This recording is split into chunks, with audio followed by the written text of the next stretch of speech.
Every single book which I've topper suggested, but nothing worked for me. I was like कि नहीं होगा छोड़ देते हैं, नहीं हो रहा है तो क्या फ़ायदा इनको दोबारा पढ़ने से। I would like to thank Study IQ. I got connected to Study IQ. Study IQ ने मेरा मेंस तक मैंने साथ दिया, उसके बाद भी उन्होंने मेरा साथ नहीं छोड़ा। And I have taken this mock at Study IQ. And I would recommend Study IQ. Yes, I will definitely recommend Study IQ. Middle east में बड़े जंग की शुरुआत हो चुकी है और अब यह जंग न्यूक्लियर वॉर में भी कन्वर्ट हो सकता है। सुनने में थोड़ा अजीब लग रहा होगा, पर यह अब सच भी हो सकता है, क्योंकि पूरे दुनिया में 50 से ऊपर इस्लामिक कंट्री हैं, जिसमें से सिर्फ एक ही देश है जिसके पास न्यूक्लियर बॉम्ब है। गेस कीजिए कौन होगा? हाँ, हमारा पड़ोसी पाकिस्तान। और अब ईरान के टॉप मिलिट्री ऑफिशियल्स ने कहा है कि पाकिस्तान ने उन्हें आश्वासन दिया है कि पाकिस्तान अगर इजराइल ईरान को न्यूक्लियर बॉम्ब से हिट करेगा तो पाकिस्तान भी इसका रिस्पांस इजराइल को न्यूक्लियर बॉम्ब से हिट करके देगा। यही नहीं, अभी तो और सुनिए, इजराइल के जो प्रेसिडेंट हैं नेतन्याहू, वो ये कहते हैं कि ईरान डोनाल्ड ट्रंप को असैसिनेट कर सकता है। और इस चीज को लेकर के पूरी दुनिया में जो है वो सिचुएशन गंभीर हो गया है, क्योंकि ऐसा माना जा रहा था कि इजराइल खुद प्लान कर रहा था खोमैनी को एलिमिनेट करने का, लेकिन जो डोनाल्ड ट्रंप है उनके द्वारा इस चीज को वीटो कर दिया जाता है। तो ये पूरा मामला क्या है और इस मामले की वजह से जो सिचुएशन मिडिल ईस्ट में चल रहा था वो और ज्यादा गंभीर हो गया है। इसी चीज के बारे में आज की सेशन में हम डिस्कस करेंगे, पर उससे पहले hello and welcome, this is study IQ and I am Prashant Jha. अब देखिए सिचुएशन क्या है। ये न्यूज आता है, हम सब देखते हैं, बहुत सारे न्यूज पोर्टल ने इस चीज को कवर किया है कि ईरान ट्रंप को मारना चाहता है, पर क्या वजह हो सकता है? तो वजह जो है, ये नेतन्याहू कहते हैं कि डोनाल्ड ट्रंप और लीडर्स की तरह नहीं थे। जैसे और लीडर्स ने सपोर्ट किया था, मतलब उस तरीके से सपोर्ट नहीं किया था इजराइल का, लेकिन वो कहीं ना कहीं न्यूक्लियर डील जो है वो ईरान के साथ नेगोशिएट कर रहे थे बहुत लंबे समय तक, पर ईरान मान नहीं रहा था। पर डोनाल्ड ट्रंप आए और उस अग्रीमेंट को उन्होंने फाड़ के फेंक दिया और अल्टीमेटम दे दिया ईरान को, और इसी वजह से ईरान जो है वो गुस्से में है। पर ईरान के यूएसए या फिर ट्रंप के ऊपर में गुस्सा करने की बहुत सारी वजह है। क्या वजह है देखिए, तो यूएस और ईरान के बीच में रिलेशनशिप 1979 के बाद बहुत ज़्यादा स्ट्रेन हो जाता है। हमने देखा है कि कैसे जब ईरान में यूएस बैक्ड गवर्नमेंट होता है, उसके बाद जब ईरान में रिवॉल्यूशन होता है तो जो गवर्नमेंट आती है, जो कंजर्वेटिव गवर्नमेंट आती है ईरान में, उससे जो यूएसए है वो खुश नहीं होते हैं। उसके बाद क्या होता है, 15 में जो न्यूक्लियर डील चल रहा था ईरान और यूएसए के बीच में, उससे जो यूएसए को पुल करने वाले थे, जो वापस लेके आने वाले थे, विथड्रॉ करने वाले थे, वो कौन थे? वो डोनाल्ड ट्रंप ही थे। बाकी जो भी लीडर्स थे वो न्यूक्लियर डील में नेगोशिएट कर रहे थे कि कैसे भी ईरान जो है वो मान जाए, पर डोनाल्ड ट्रंप मानते नहीं है। उसके बाद 2020 में हमने देखा है कि रिवॉल्यूशनरी गार्ड, जो कि सबसे ज्यादा इंपॉर्टेंट, इवन आर्मी, वहां के जो नेशनल आर्मी थी ईरान की, उससे भी ज्यादा इंपॉर्टेंट होती है फोर्स, उसके जो हेड होते हैं कासिम सुलेमानी, उसको यूएसए के द्वारा एलिमिनेट कर दिया जाता है। तो बहुत सारे रीजन है। उसके बाद हमने देखा है कि डोनाल्ड ट्रंप की वजह से ही इजराइल इतना अग्रेसिव अप्रोच अपना रहा है ईरान के।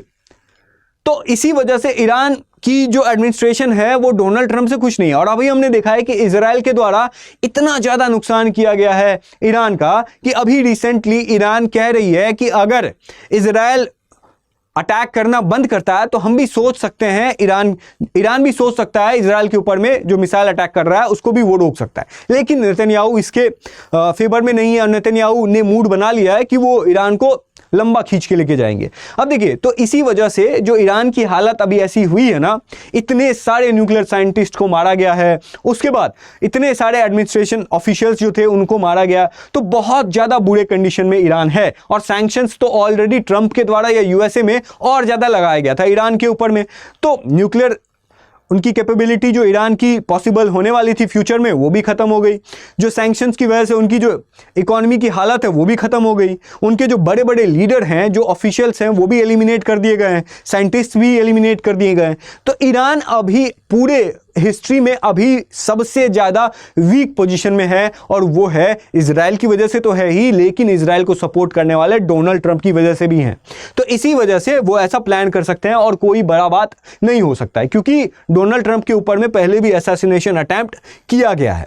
अब देखिए, जो इजराइल के जो नेतन्याहू हैं वो ये बोलते हैं कि ईरान के द्वारा ट्रंप के ऊपर में जो उन्होंने असैसिनेशन प्लान ये किया था, पर अभी रिसेंट में ऐसा बोला गया है कि जो इजराइल का प्लान था खोमैनी को एलिमिनेट करने का, दोनों तरफ से चीज़ें चल रही हैं। इजराइल भी चाह रहा है कि खोमैनी को जो है वो एलिमिनेट कर दिया जाए, सुप्रीम लीडर, क्योंकि उन्होंने बाकी बहुत सारे जो बड़े बड़े लीडर्स थे उनको एलिमिनेट कर ही दिया है। पर अब खोमैनी को अगर वो एलिमिनेट कर देते हैं तो जो पूरा ईरान का एडमिनिस्ट्रेशन है वो यूएस के अंडर में आ जाएगा, वो इजराइल के अंडर में आ जाएगा। और अगर ऐसा होता है तो इजराइल का बहुत बड़ा जीत होगा।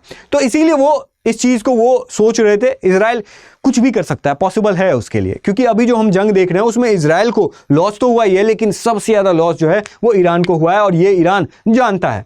तो ये प्लान कर रहे थे, पर जब इस चीज़ को लेकर के रॉयटर्स के जो जर्नलिस्ट हैं, जब ये डोनाल्ड ट्रंप से पूछते हैं तो डोनाल्ड ट्रंप बोलते हैं कि have they killed an American, कि जब वो, क्योंकि डोनाल्ड ट्रंप हमेशा से ये कह रहे हैं कि ईरान को कि भैया तुम हमारे एसेट को टारगेट नहीं करोगे, क्योंकि अगर हमें हमारी एसेट को टारगेट करोगे तो फिर जो हम स्टेप लेंगे उसको पूरा कंट्री भी संभाल नहीं पाएगा और कोई बचाने नहीं आएगा। तो इसीलिए वो कहते हैं कि जब तक उन्होंने अमेरिकन को हर्ट नहीं किया है तब तक वो इस प्लान को वीटो करते रहेंगे, ऐसा वो कह रहे थे। उसके बाद देखिए, जो यूएस ईरान का न्यूक्लियर टॉक्स होना था ओमान में, उसको भी कैंसिल कर दिया गया। तो कहीं ना कहीं ट्रंप भी इस चीज को लेके जो है वो कंसर्न्ड है और वो कह रहे हैं कि ईरान ऐसे बात मानने वाला नहीं है। तो देखिए, ये जो न्यूज़ है ना, इस चीज़ को हो सकता है कि यूएसए के द्वारा खुद ही लीक कराया जा रहा हो, ताकि ईरान के ऊपर में जो है वो प्रेशर पड़े कि भैया देखो हमारे इतने सारे ऑफिशियल्स मार दिए, इतने इंपॉर्टेंट लीडर्स को मार दिए, तो क्या पता यूएस और इजराइल चाह ले तो मोसाद कुछ भी कर सकती है। तो इसीलिए वो ये लीक करा रहे हैं ताकि इनके ऊपर में एक तरह का प्रेशर बने। ये सब टैक्टिक्स होता है, ठीक है। अब देखिए, अब ये पाकिस्तान बीच में आ गए हैं। पाकिस्तान को हर दो लोगों के बीच में पढ़ने की आदत है। हमने देखा है कि अभी रिसेंट में ऐसा आश्वासन देते हैं, फिर वो पलट भी जाते हैं कि भैया हमने ऐसा नहीं बोला है। तो क्या मामला है, इसको देखिए।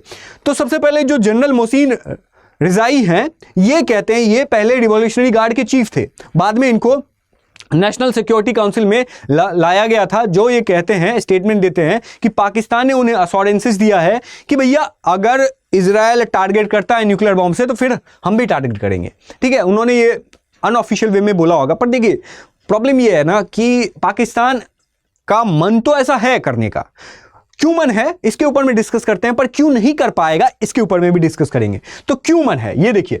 तो डिप्लोमेटिक सपोर्ट, भले ईरान में शिया मेजॉरिटी है, पाकिस्तान में सुन्नी मेजॉरिटी है, दोनों के बीच में शिया सुन्नी वाला खेल पहले होता था, लेकिन हमने देखा है कि जब पूरे दुनिया की बात आती है तो ये लोग जो है एक दूसरे को सपोर्ट करते हैं। ईरान की तरफ से भी कश्मीर को लेकर स्टेटमेंट आता है और पाकिस्तान भी ईरान को बहुत ज़्यादा सपोर्ट किया है। कैसे, तो जब न्यूक्लियर बॉम्ब अभी बनाया जा रहा है ईरान के द्वारा, इसमें बहुत ज़्यादा सपोर्ट किया गया था पाकिस्तान के द्वारा।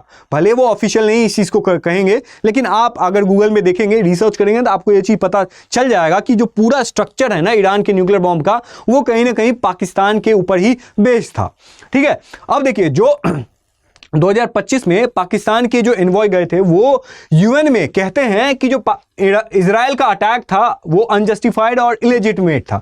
जो यूएनएससी का जो मीटिंग होता है, इसमें भी उन्होंने बढ़ चढ़ के ईरान का सपोर्ट किया इजराइल के अगेंस्ट में। कारण इसके पीछे दो है। इजराइल जो ईरान मतलब पाकिस्तान जो है वो ईरान का सपोर्ट तो करता ही है, बहुत सारे कारण हैं, लेकिन इजराइल से पाकिस्तान हेट भी करता है। लेकिन देखिए, उसके बाद जो हिस्टोरिकल टाइज हैं, हमने देखा है कि जो ख्वाजा आसिफ हैं, वो कहते हैं कि हमें डीप टाइज जो है वो बढ़ाने चाहिए। उसके बाद ईरान पाकिस्तान गैस पाइपलाइन, जो यूएसए के द्वारा ईरान के ऊपर में सैंक्शंस भी लगाया गया था, पर फिर भी ये वहाँ के पाकिस्तान के जो ऑफिशियल्स हैं वो ईरान पाकिस्तान गैस पाइपलाइन को आगे बढ़ा रहे हैं। और मुस्लिम यूनिटी, मतलब जो कहते हैं ना कि पूरे मुस्लिम कंट्री को एक साथ हो जाना चाहिए इजराइल के अगेंस्ट में, क्योंकि पूरे मुस्लिम कम्युनिटी जो है पूरे दुनिया की वो इजराइल के अगेंस्ट में है। तो इसी वजह, ये भी एक बहुत बड़ा रीज़न है जिसकी वजह से पाकिस्तान ईरान के इतने ज़्यादा क्लोज पहुंच गया। अब देखिए, पाकिस्तान का ईरान को सपोर्ट करना बहुत बड़ा कारण नहीं हो सकता है, लेकिन जो मेजर इस चीज़ को बना देता है, जो बहुत इस चीज़ को और ज़्यादा बना देता है, वो क्या है, तो पाकिस्तान का इजराइल के प्रति नफरत, हेट। हमने कई बार ऐसे इंस्टेंसेस देखे हैं कि यूएसए का झंडा, इंडिया का झंडा और इजराइल का झंडा नीचे रहता है और इसको वो जलाते रहते हैं। ये हमने कई सारे इंस्टेंसेस में देखा है। और इसी वजह से जो पाकिस्तान का जो इजराइल के ऊपर में हेट है वो कैसे है देखिए। तो पाकिस्तान ने अभी तक इजराइल को रिकॉग्नाइज भी नहीं किया है कि वो कोई एक देश है। उसके बाद जो इजराइल के प्रति उनका रहा है हमेशा से कि जो इजराइल न्यूक्लियर बॉम्ब अपने पास रखता है, लेकिन वो एनपीटी में शामिल नहीं होने की वजह से, ना होना पड़े इसकी वजह से वो डिक्लेयर नहीं करता है। उसके बाद पैलेस्टाइन वाला तो रीज़न है ही कि हमेशा से पाकिस्तान जो है पैलेस्टाइन को सपोर्ट करते हैं, इंडिया भी करती है, लेकिन जिस तरीके से पाकिस्तान इजराइल के प्रति नफरत रखता है उतना नफरत जो है बाकी कंट्रीज नहीं रखती है। चाइना भी इजराइल के अगेंस्ट में रहती है, लेकिन उतना ज़्यादा नफरत नहीं होता है, पर इनका है क्योंकि इनको ऑफ कोर्स अपने वोट बैंक को खुश करना है। उसके बाद जो पुराने थ्रेट रहे हैं पास्ट के, वो ये भी कि पाकिस्तानी ऑफिशियल्स ने एक बार इन्होंने सोचा था कि क्या हम ऐसा थ्रेट पब्लिकली करें, क्योंकि जिस तरीके से इजराइल गाजा के ऊपर में जिस तरीके से वो कर रहे हैं और जिस तरीके से उनका अप्रोच रहा है पैलेस्टाइन को लेकर के, और वहाँ के पैलेस्टाइन को लोग जो मर रहे हैं, उनके जो बच्चे हैं वो भूख से परेशान हो रहे हैं, तो इसकी वजह से पहले भी उन्होंने थ्रेट एक तरीके का दिया था कि हम न्यूक्लियर बॉम्ब से जो है वो इजराइल को टारगेट करेंगे। लेकिन बाद में जाकर के जब पाकिस्तानी ऑफिशियल्स को यूएसए की तरफ से फ़ोन आया होगा तो वो इस चीज़ को बोल देते हैं कि नहीं नहीं मेरे मुंह से तो ये गलती से निकल गया, ठीक है, और हम तो ऐसा कोई कमिटमेंट नहीं दिए हैं। और इसी वजह से ये वाला जो मीम है ये याद आता है कि भैया मेरे मुंह से निकल गई, क्योंकि उनको पता है कि अगर पाकिस्तान ईरान को इस तरह का प्रॉमिस करेगा तो इसका जो कॉन्सिक्वेंसेस है वो पाकिस्तान को बहुत ज़्यादा भोगना पड़ सकता है। क्यों भोगना पड़ सकता है? तो हमने देखा है कि सबसे पहले ऑफिशियल डिनाई वो करेंगे। क्यों करेंगे? उसके पीछे का जो सबसे बड़ा रीजन है वो यूएसए है। अगर वो ऐसा करते हैं तो फिर यूएसए की तरफ से जो $4.5 बिलियन का जो इनको सपोर्ट मिल रहा है, जो इंडिया के सपोर्ट में इंडिया के अपोज में जो उनका चल रहा है, वो उसमें जो यूएसए सपोर्ट कर रहा है पाकिस्तान का, आईएमएफ से बेल पैकेज दिलाने का, आईएमएफ का जो F-35 है उनको प्रोवाइड करने का, वेपन्स प्रोवाइड करने का, और कई तरह के तरीके से पाकिस्तान को सपोर्ट करने का, वो चीज़ नहीं हो पाएगा। और डिप्लोमेटिक बैलेंस भी उनको करना था, यूएस को भी बैलेंस करना था, ईरान को भी बैलेंस करना था। और अगर वो कह रहे होंगे कि अभी आप बोलिएगा नहीं किसी को, पर हम आपको ऐसा बोल रहे हैं कि अगर इजराइल ऐसा करेगा ना तो हम भी ऐसा कर देंगे, क्योंकि बहुत बड़ी बात हो जाएगी। तो पाकिस्तान को खुश करना था दोनों को, क्योंकि उनको स्टेटमेंट लेना था, यूएसए से भी उनको सपोर्ट चाहिए था इंडिया के अगेंस्ट में, ईरान से भी सपोर्ट चाहिए था उनको इंडिया के अगेंस्ट में। तो इसी वजह से वो ऐसा उन्होंने कहा होगा, पर पाकिस्तान की बात को कौन ही सीरियसली लेता है। उनके पास अभी तक का जो सबसे बड़ा अचीवमेंट है वो यही तो है कि उनके पास न्यूक्लियर बॉम्ब आ गया है। और ये क्यों आया है? तो अमेरिका की वजह से। अब देखिए, एक जो छोटा सा एंगल है जो मैं आपके सामने में लाना चाहता हूं कि ऐसा नहीं हो सकता है क्या कि ईरान के पास अगर न्यूक्लियर बॉम्ब चला जाए तो इससे जो यूएस का इंटरवेंशन है मिडिल ईस्ट में वो कम हो जाएगा और इससे इंडिया को भी बेनिफिट होगा। और इससे लेकिन दिक्कत ये होगा कि जितने ज़्यादा देश होंगे उतने ज़्यादा देश के पास अगर न्यूक्लियर बॉम्ब चला जाएगा तो दुनिया और ज़्यादा डूम्सडे के करीब जाएगा और इंडिया और पूरा दुनिया जो है और ज़्यादा ख़त्म होने की कगार पे जाएगा। और शायद इसी वजह से हम नहीं चाहते हैं कि और देशों के पास न्यूक्लियर बॉम्ब जाए। लेकिन दुनिया है, कुछ भी हो सकता है। जब भी यूएसए का मन होगा तो क्या पता ईरान को वो न्यूक्लियर बॉम्ब खुद से ही दे दें। पर यहाँ पे एक ये भी है कि जो ईरान का जिद है ना, जब से 1979 से हमने देखा है कि उन्होंने कंटिन्यूसली वो कोशिश करते आ रहे हैं nuclear bomb nuclear bomb nuclear bomb. पता नहीं अगर वो सऊदी अरेबिया की तरह अप्रोच अपनाते, न्यूक्लियर बॉम्ब से क्या ही होगा यार। अगर वो यूएसए के साथ रहते या न्यूक्लियर बॉम्ब नहीं बनाने की बात करते तो क्या पता वो भी, जो ईरान है वो भी आज सऊदी अरेबिया की तरह डेवलप्ड होता, कतर की तरह डेवलप्ड होता। लेकिन उनको न्यूक्लियर बॉम्ब चाहिए, उनका जिद है। तो आई डोंट नो क्या होगा। और अगर ऐसा हुआ तो फिर जिस तरीके से ईरान की हालत है और भी ज़्यादा इससे बदतर हो जाएगी और कहीं ना कहीं वो भी पाकिस्तान की तरह, सच में वो पाकिस्तान और ईरान जो है वो सिमिलर, उन दोनों का कंडीशन हो जाएगा और इन दोनों भाई भाई हो जाएंगे। बाकी आपका क्या ओपिनियन है नीचे कमेंट सेक्शन में बताइएगा कि क्या ये संभव है कि इजराइल जो है वो खोमैनी को एलिमिनेट कर सके। क्योंकि मुझे नहीं लगता है कि ईरान के पास इतना कैपेबिलिटी है कि वो डोनाल्ड ट्रंप को जो है वो टारगेट करे, लेकिन इजराइल के पास ये है। बस इजराइल वेट कर रहा है कि कब डोनाल्ड ट्रंप की तरफ से उनको ऐसा मिल जाए कि भैया जाओ जो करना है करो, क्योंकि एक बार उनको ये मौका मिल गया तो फिर इजराइल कुछ भी कर सकता है। और ये डोनाल्ड ट्रंप भी ऐसा इसीलिए कह रहे हैं क्योंकि ईरान जो है वो इनके ऊपर में अटैक ना करे और जो पीस टॉक्स हैं इस चीज़ को लेके रेडी हो जाए। इधर ईरान कह ही रहा है कि अगर इजराइल इस चीज़ को लेकर के मान जाता है और आगे से अटैक नहीं करता है तो हम भी अटैक रोक देंगे, क्योंकि उनको पता है जितना हमें क्षति पहुंचना था हमें पहुंच गया है, और एक बार पीस डील हो जाएगा फिर हम वापस से न्यूक्लियर बॉम्ब बनाना शुरू कर देंगे और फिर 1-2 साल के बाद फिर से इजराइल इनके ऊपर बम बरसाएगा। तो क्या है, आप क्या सोच रहे हैं नीचे कमेंट सेक्शन में बताइएगा।